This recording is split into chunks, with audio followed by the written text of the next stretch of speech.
Hey bakers, and welcome back to another episode of Let's Get Our Bake On. So on my TikTok page, I'm doing this Discover the Top Dessert in All 50 States in accordance to a Reader's Digest article that I read back in July. Well, I just did Iowa, and Iowa is home of the scotcheroo. Now, I feel so deprived that I had never, ever had a scotcheroo because let me just tell you, this is like the pinnacle of a Rice Krispie treat. This is the holy grail of delicious Rice Krispie treats. What it is, it's a peanut butter caramelized Rice Krispie treat with a butterscotch chocolate topper to it. No joke. And I'm going to show you how to make them because they are so decadent, so fine, so delicious. You got to try them. So, here's how you do it. The scotcheroo, the holy grail of Rice Krispie treats. So, in a pot, you are going to take 1 cup of corn syrup, 1 cup of sugar, and 1 cup of peanut butter. Oh, I love peanut butter. Let me get my full cup. And what you're going to do, you're going to stir this up and you're going to bring it to a boil. Let's go to the stove. All right, at the stove, we're going to turn this on to medium heat, and we're going to bring it to a boil. Once it's to a boil, we are going to mix it into 6 cups of Rice Krispie treats. Traditionally, it is made with plain Rice Krispies. Now, you want to go extra? I may have done it with chocolate Rice Krispies, and so good. But we're going to make them traditional right now. I don't want to irritate any Iowans right now. So we're making traditional scotcheroos. But these are heavenly with chocolate Rice Krispies. So bring this to a boil. All right, it's going to take a few minutes. Hang on. Now, while this is coming to a boil, I do want to say one thing. So I fully appreciate that you guys are watching my page. I love it. So I do want to point out that yes, I know that there's not a professional setup. I don't have professional editing and camera crew. I am it. I run my own company. I do my own company. I clearly can't even speak proper English. Everything you see is my doing. Is it professional? Is it super fancy? No. But I am a mom at home doing my best, trying my best. And I'm having a damn good time at doing it. And I really hope you guys enjoy these little shows and that you guys are learning something and having a little fun along with it and maybe having a laugh or two because if you can't laugh at yourself, well, then I just don't know. So let's keep this getting to a boil and then we'll be right back. I mean, you guys aren't going anywhere. Just stay put. All right, bakers. So we are at a good boil and it's nice and runny. So what we're going to do is we're going to take this back over to our island and we're going to mix this in really, really well to 6 heaping cups of Rice Krispies. Remember, you can be a traditionalist and use regular Rice Krispies or you can be extra and use chocolate Rice Krispies. We're going traditional, like I said, but let me tell you, the chocolate ones were phenomenal. All right, meet me at the island. All right, here we go. Move the peanut butter out of the way. Just going to pour this in. I'm really not happy with myself for using a metal spoon on my new pots, but, you know, we do what we got to do. And then we're just going to mix. And mix well. You want to make sure that everything is oh, my God, it smells so good. Oh, no. And don't dump them on your counter like I just did. Maybe I should get a bigger spoon. I'm not going to because I don't want to.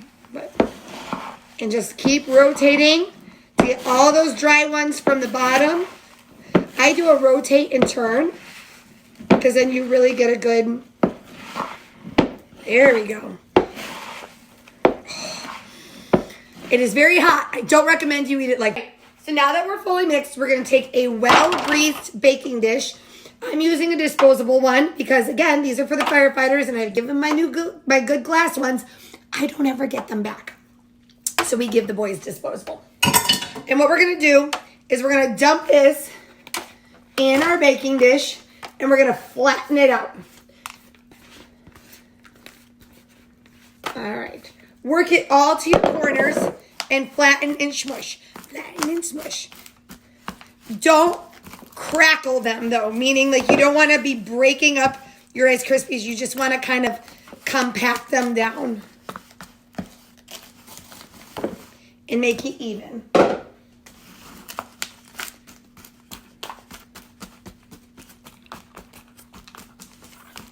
right, while this begins to cool, we need to make our butterscotch chocolate top. I can't speak today. I'm just really excited to eat one of these. All right, so we got to make our butterscotch chocolate topper. So in a pot, we are going to take 1.5 cups of chocolate chips. I like to use dark chocolate because of how sweet these are. That bitterness of the chocolate, oh man, does it do something to it. So we're going to take 1.5 cups of dark chocolate. Taste one on the way. And 1.5 cups of butterscotch chips. And I am a Nestle's girl through and through. I love their morsels and more. I love their mixes. All right, I need to eat another one. And a butterscotch one. All right, and we're going to just melt this down. Now, when melting chocolate, we're going to move and talk at the same time. You have to keep it at a constant stir because if you don't, your chocolate will seize up. So you need to keep your chocolate in constant motion. It's the same as if you're microwaving chocolate. You only do it for about 30 seconds at a time and stir it because what's going to happen is you're going to seize up, meaning that your the elements of the chocolate are going to start to break apart and they won't combine again. So always keep your chocolate in motion. And if you're doing it by the microwave, 30-second increments with a ton of stirring in between. Another reason is chocolate heats up quickly. So the radiant heat of the chocolate will help melt the other parts of chocolate that are still solid down. So keep it moving. This is literally like a 2-minute process of stirring.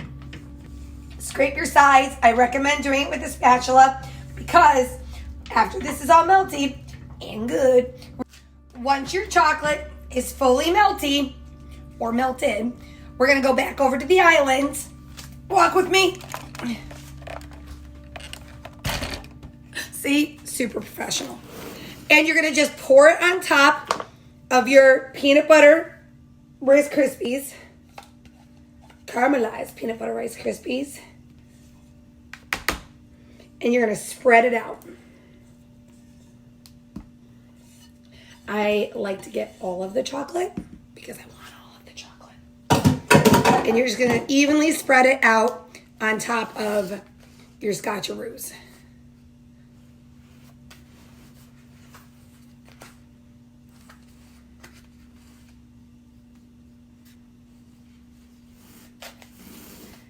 Now, I also like to give, hang on. When I'm fully spread out, I like to give my Rice Krispies or my scotcheroos just a little tap down because it's going to let all the air bubbles come out and it's going to spread it out a little bit more evenly. And then let this cool. It takes about 30 minutes to an hour depending on your environment. But when they are all done, oh, she's got some made already because that's how good these things are. I saved myself one. This is the deliciousness that they are. Look at the layer of chocolate. It's so caramely. Oh, good. Where have these been all my life? Iowa. My God. The Rice Krispie part has caramelized that peanut butter, the butterscotch, and the dark chocolate. You gotta try these, you guys. You guys really gotta try these things. These are so good. Remember, if you don't eat peanut butter, try it with almond butter, Biscoff butter. Make them your own. Try it with chocolate Rice Krispies. It's so good. Have fun with baking, you guys, because I have fun with you. Thank you guys for joining me for another amazing episode of Let's Get Our Bake On, and I can't wait to see you next time. What do we make next? Who knows? Let's find out. And remember, let's get our bake on.